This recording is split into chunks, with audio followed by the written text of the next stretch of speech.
Hello class, welcome back to our study in Proverbs. We're going to jump into the first chapter today. I will alert you that while we're videoing this, one of our across the street neighbors has a guy who's going to cut their lawn and who's running a weed eater.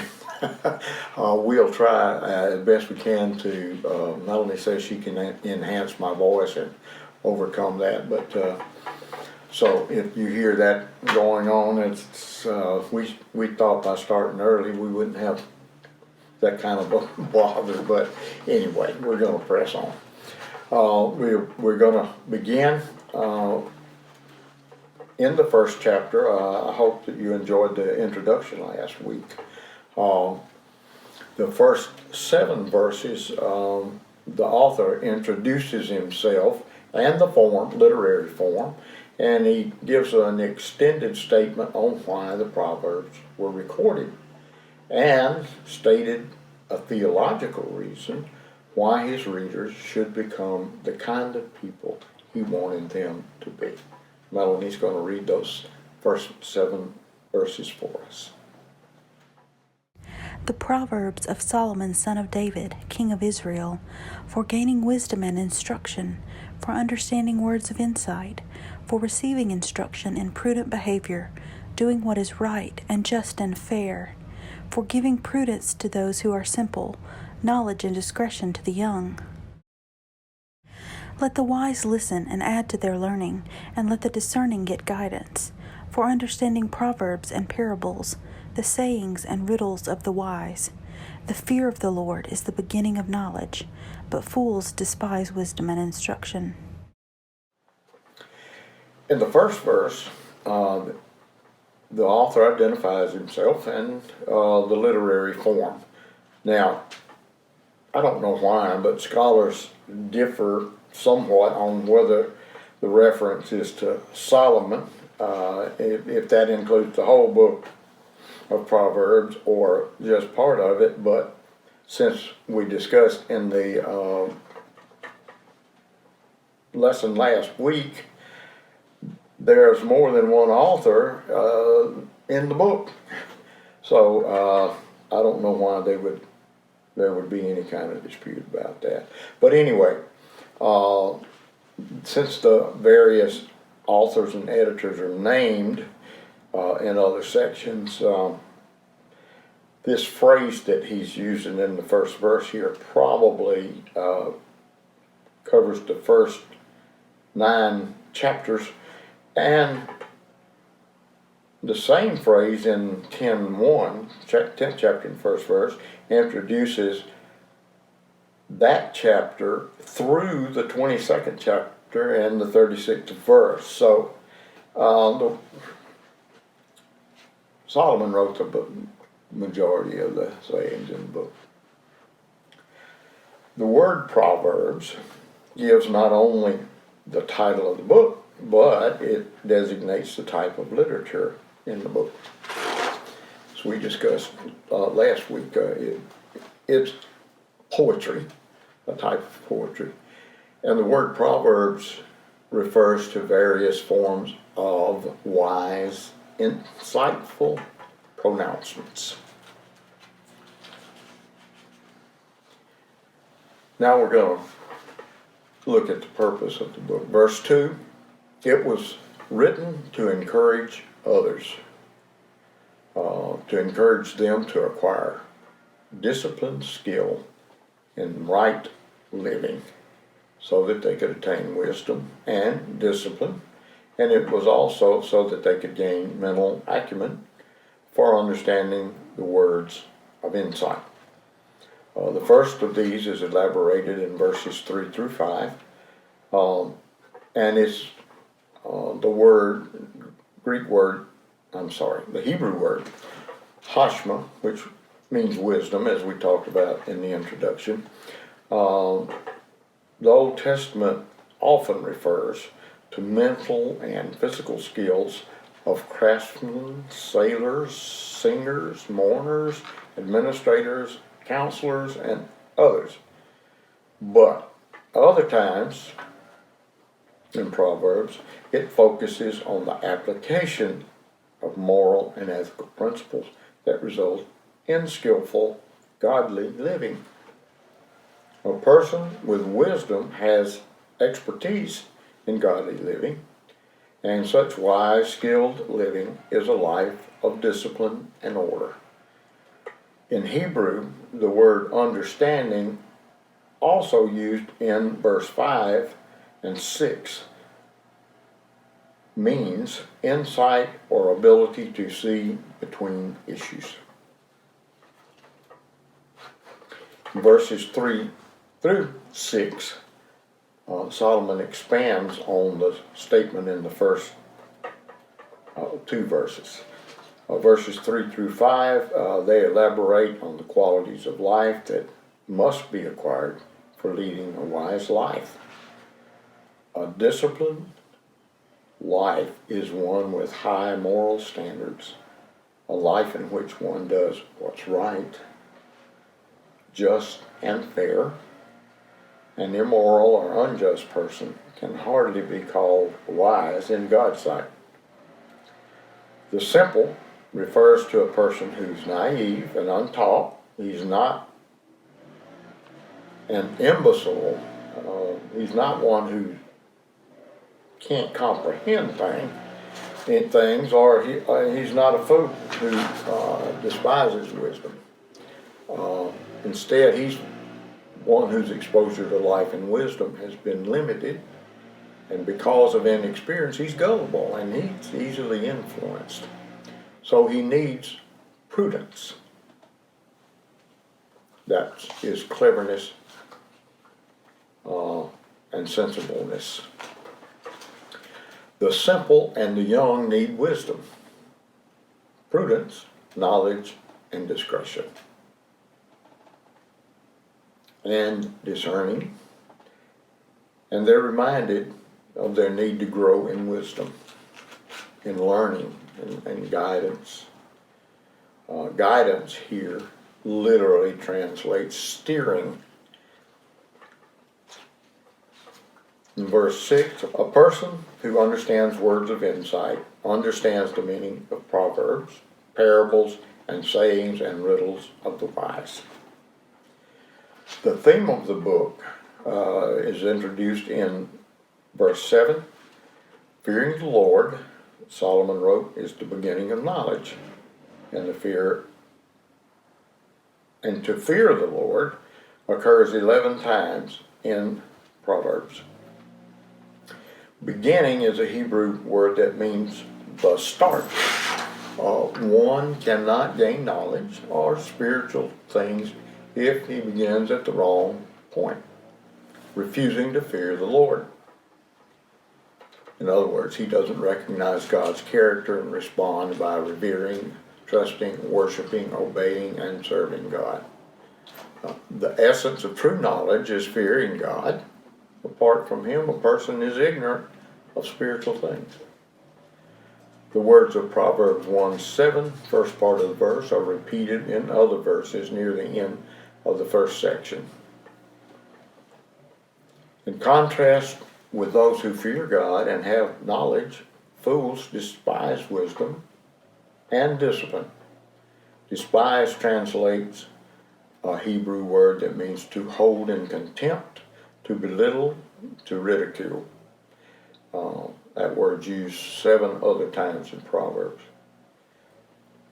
3 Hebrew words are translated fool in Proverbs. One kind of fool is characterized by somebody just dull and has a closed mind.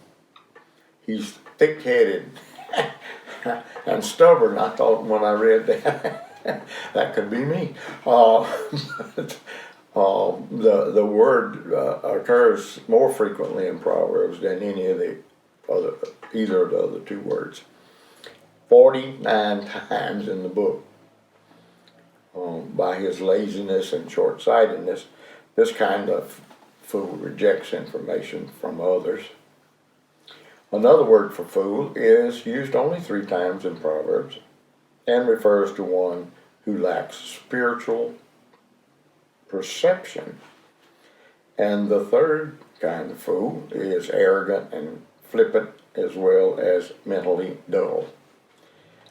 He's coarse and hardened in his ways, and the word is used 19 times in Proverbs and only 7 times elsewhere in the Old Testament.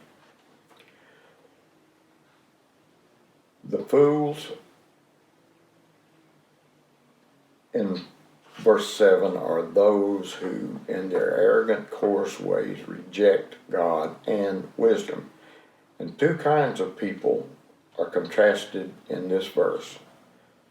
Those who humbly fear God and thus acquire knowledge, and the arrogant fools who by their contempt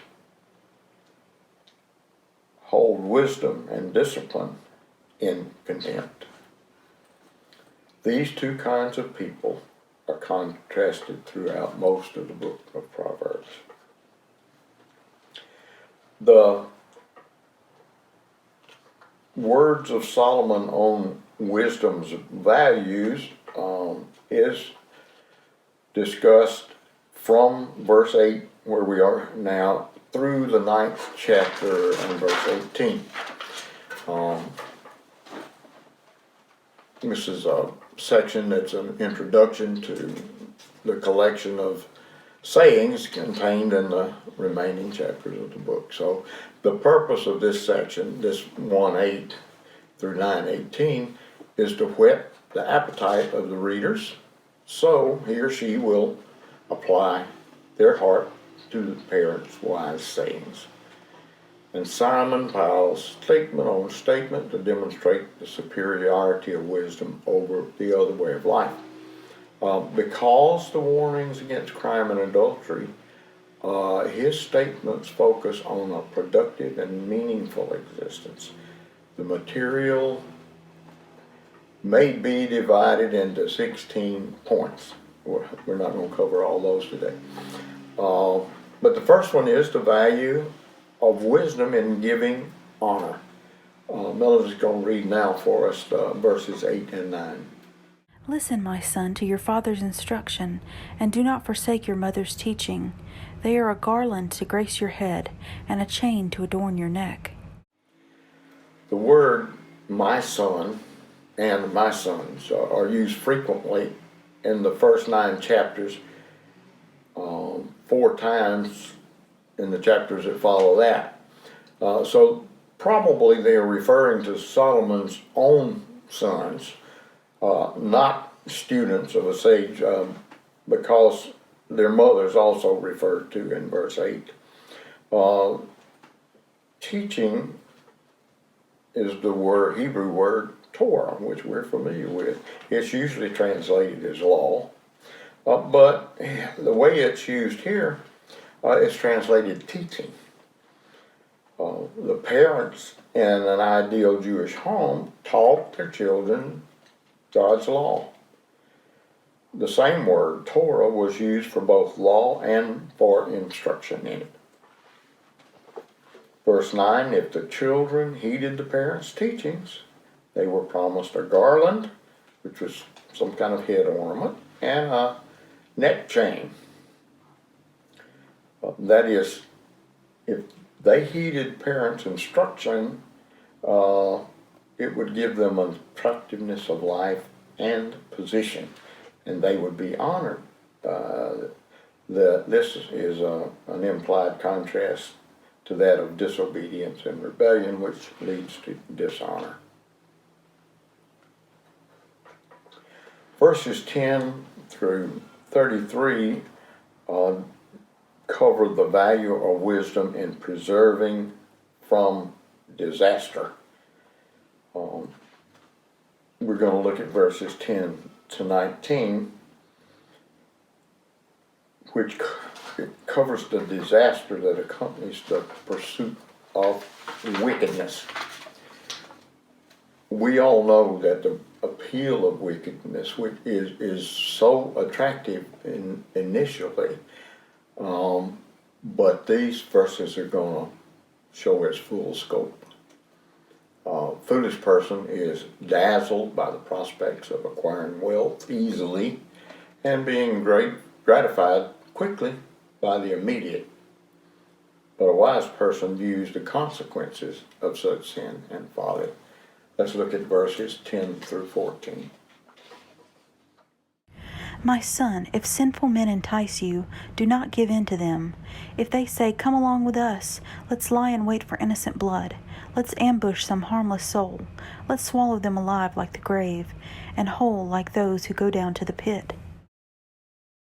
We will get all sorts of valuable things and fill our houses with plunder. Cast lots with us. We will all share the loot." All of us are old enough that we understand the pressure of our peers when we're young. They can be strong, especially when you're young. So they need to avoid the invitations of the wrong kind of people, i.e. sinners, who invite them to take part in murder and theft. To give in to such influence is a downward step. "Let's lie in wait" clearly spells out their murderous intention. These sinners are ready to take people's lives in order to take their money, to swallow them up just as the grave or the pit swallows up the dead. In their greed for gaining possessions, they urge the young to join them, promising to share the booty, divide the booty. Melanie's going to read verses 15 to 19 now. My son, do not go along with them. Do not set foot on their paths, for their feet rush into evil. They are swift to shed blood. How useless to spread a net where every bird can see it. These men lie in wait for their own blood. They ambush only themselves. Such are the paths of all who go after ill-gotten gain. It takes away the life of those who get it. Once again, Solomon is urging his son not to get involved with such people. To set foot on their paths is to be involved in an almost irreversible course of action that quickly involves them in sin and bloodshed. Even birds are smart enough to avoid a net that they see spread out to catch them. But these gangsters are more stupid than birds. They not only see the trap, they even set it for themselves. They lie in wait to shed others' blood, but they themselves are caught in their own trap. The humor of this boomerang result is evident. That ill-gotten gain cannot be enjoyed. Thieves steal money, but then it takes their lives. In other words, crime does not pay. Verses 20 through 33 deal with the disaster that accompanies the neglect of wisdom. Wisdom here is personified like a woman. It appeals to everyone, but a fool ignores her appeal. Wisdom is also personified as a woman in other verses throughout Proverbs. Let's look at verses 20 to 23. Out in the open, wisdom calls aloud. She raises her voice in the public square. On top of the wall she cries out. At the city gate she makes her speech. How long will you who are simple love your simple ways? How long will mockers delight in mockery and fools hate knowledge? Repent at my rebuke. Then I will pour out my thoughts to you. I will make known to you my teachings. Now the sinners in verses 10 to 19 were probably secretive about their appeal to young people. Here wisdom shouts in the street and other public places in the city. In two rhetorical questions, she invites three groups to forsake their ways. They are those who would be more likely to refuse her appeal. They are the simple ones. By responding to wisdom's rebuke, a foolish person can become wise. Rebuke is mentioned frequently in Proverbs as a helpful kind of verbal correction. Verses 24 to 28. Melanie will read those things. But since you refuse to listen when I call, and no one pays attention when I stretch out my hand, since you disregard all my advice and do not accept my rebuke, I in turn will laugh when disaster strikes you. I will mock when calamity overtakes you. When calamity overtakes you like a storm, when disaster sweeps over you like a whirlwind, when distress and trouble overwhelm you, then they will call to me, but I will not answer. They will look for me, but will not find me. To reject and ignore wisdom and not learn from its rebuke has serious consequences. When troubles come, as they inevitably do to everyone, wisdom mockingly refuses to help sinners.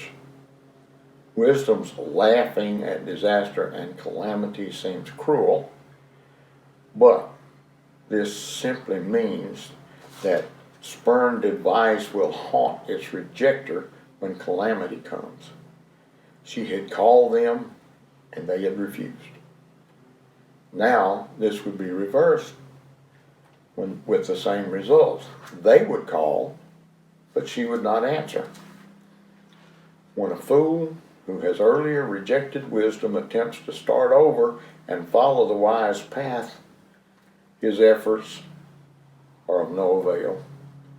Wisdom rejected cannot be reclaimed after she has withdrawn her invitation. We'll look now at verses 29 to 33. Since they hated knowledge and did not choose to fear the Lord, since they would not accept my advice and spurned my rebuke, they will eat the fruit of their ways and be filled with the fruit of their schemes. For the waywardness of the simple will kill them, and the complacency of fools will destroy them. But whoever listens to me will live in safety and be at ease, without fear of harm. To reject Lady Wisdom and her call is to hate knowledge and to refuse to fear the Lord. So fools will suffer the consequences of their actions. They reap what they sow. And as illustrated in verse 19 of this first chapter, folly, the simple and the fools, ultimately results in death. By contrast, heeding the way of wisdom gains safety and peace. The contrast between the consequences of folly and wisdom set the tone for the whole rest of the book of Proverbs. And next time we're going to look at the moral value of wisdom. That's in chapter 2. And the blessings of wisdom, which is in chapter 3. And I'll look forward to seeing you then. I hope we gain some insight and wisdom through our study. Have a great week.